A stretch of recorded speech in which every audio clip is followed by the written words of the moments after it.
Hi everybody. Here we are.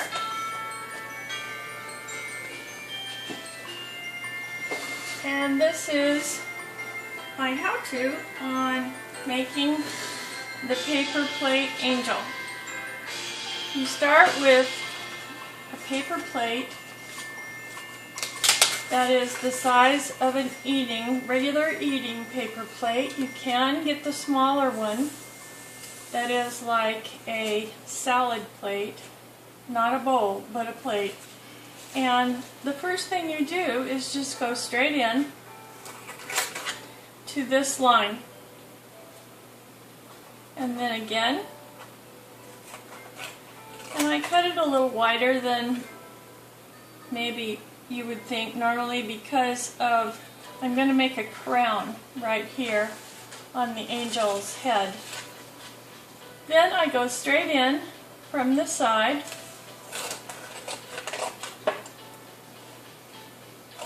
to about the middle, and then I go straight in again. That was a little crooked, but that's okay. Then straight in again, and you stop short of the middle because that's going to be around about midway between the top and the bottom of the paper plate. Now you pretty much have the paper plate angel cut out. And mine's wonky, mine's off to the side. And to me that just adds charm. Remember that I taught first grade. First graders don't get it just right. I always drew the lines for the first graders to follow along the lines because in those days children were still learning how to use scissors. So after kindergarten some of them are still not very good at that. So we have the hands that will come forward, and they can either be little praying hands like this, little praying hands, or they can hold a songbook, which is how I explained it last night. And then on this part, it's the face. And when I make the face, I'm just going to do this exactly as I did it for years in the classroom. This is 16. This is 16, a set of 16 crayons, and even in this set of 16, we don't have a flesh tone, I don't think. So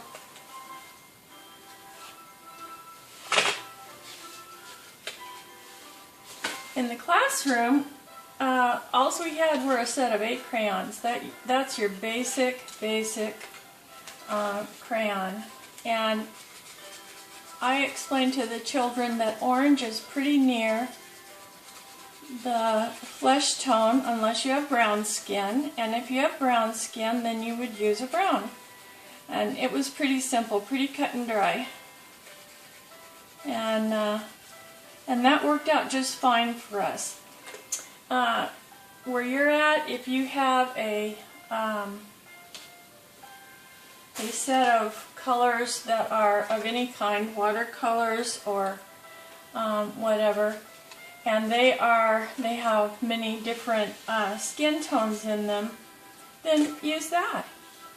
So then we would just use a black,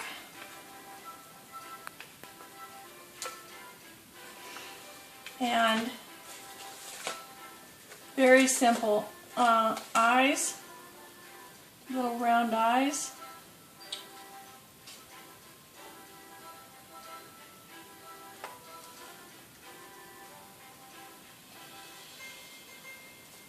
Kind of like that, kind of like little cartoon eyes. And depending on the level of sophistication of the child, some of them wanted to add eyebrows. And I just my example was of a little curvy nose, just like that. And then the mouth was like to be singing, a little singing mouth. So that's how I explained to make the face of the angel. Then the robe, as I was telling you last night, the robe is made of tissue paper, and I just, again, being in the classroom, you know, we just used Elmer's glue. And I encourage, on this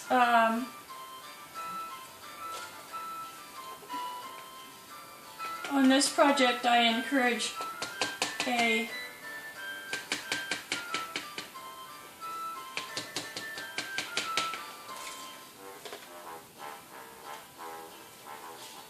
liquid glue, something like Elmer's glue. This is just, it's called Jot. It's from Dollar Tree.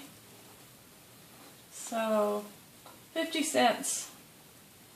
You get 2 of these in a package for $1. And I pre-cut some tissue paper in squares. I used, this is very old tissue paper. It makes the best little robe as far as I'm concerned. And so we would just use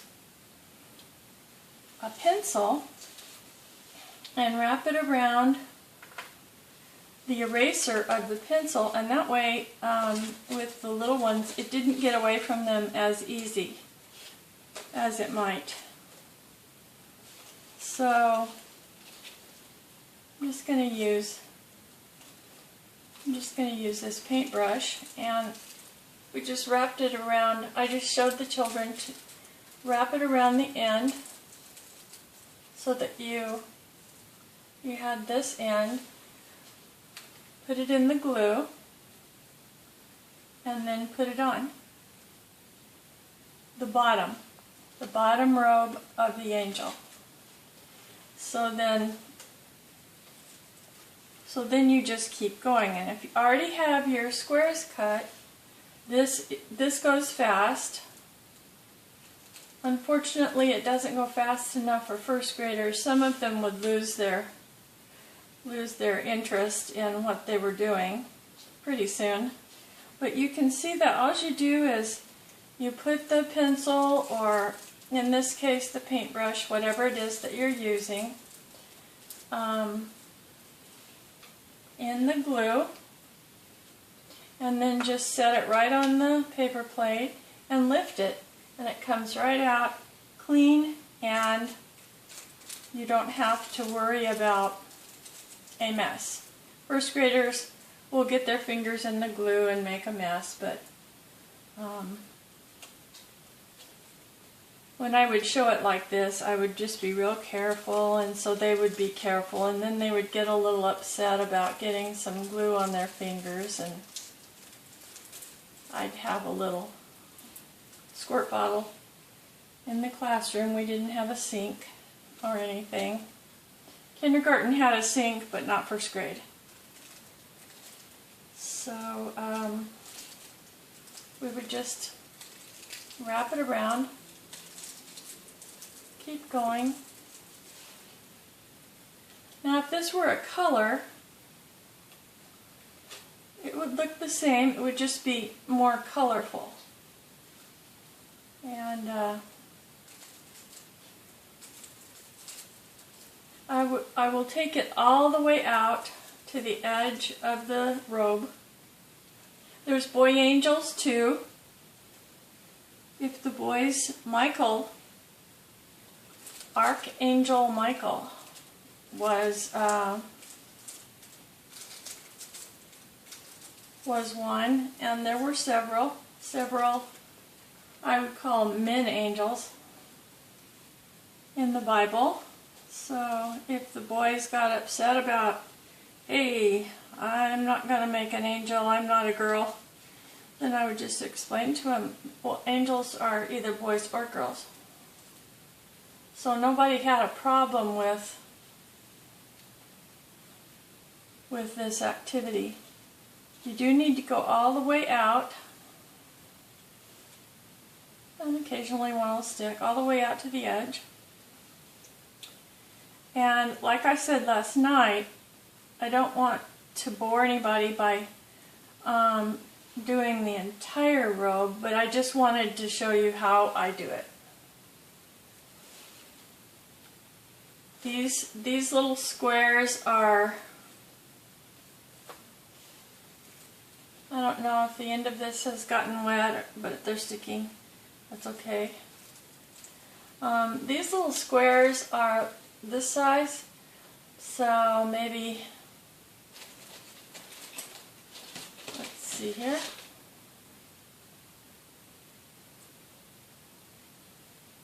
I think 2 inches.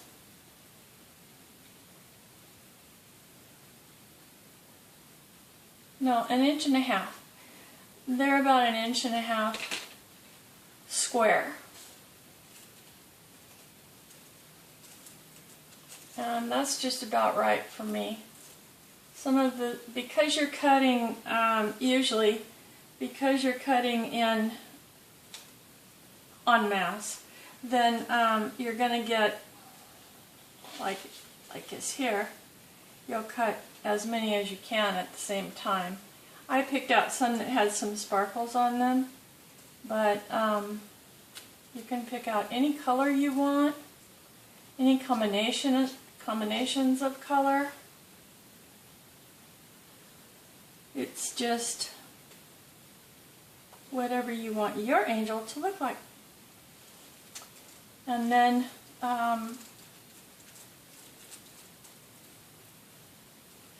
to just continue that.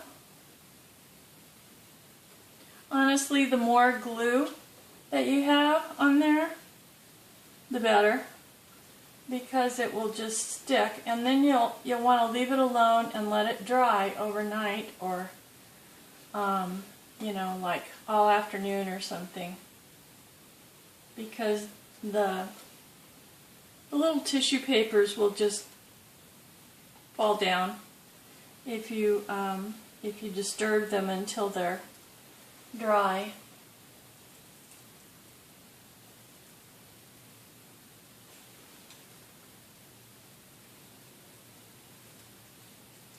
So there we have that, and I'll continue to do that until it's done.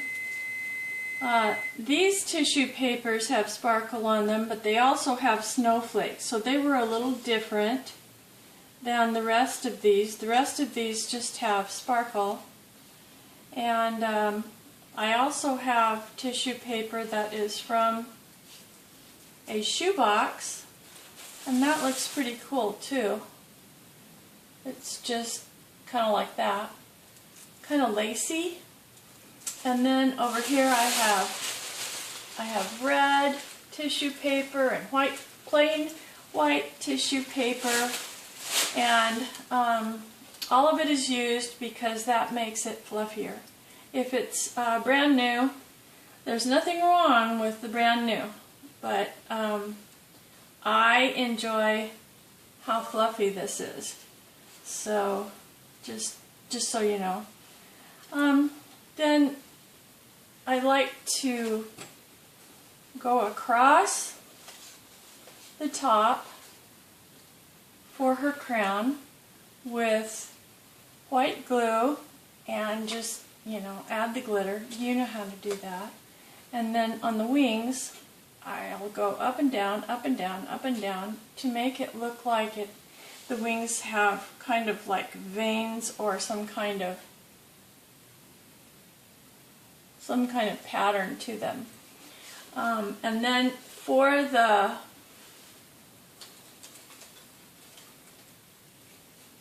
hands, you can just leave them as they are, and glue them together like that so that she can be holding her hands kind of like this, or he.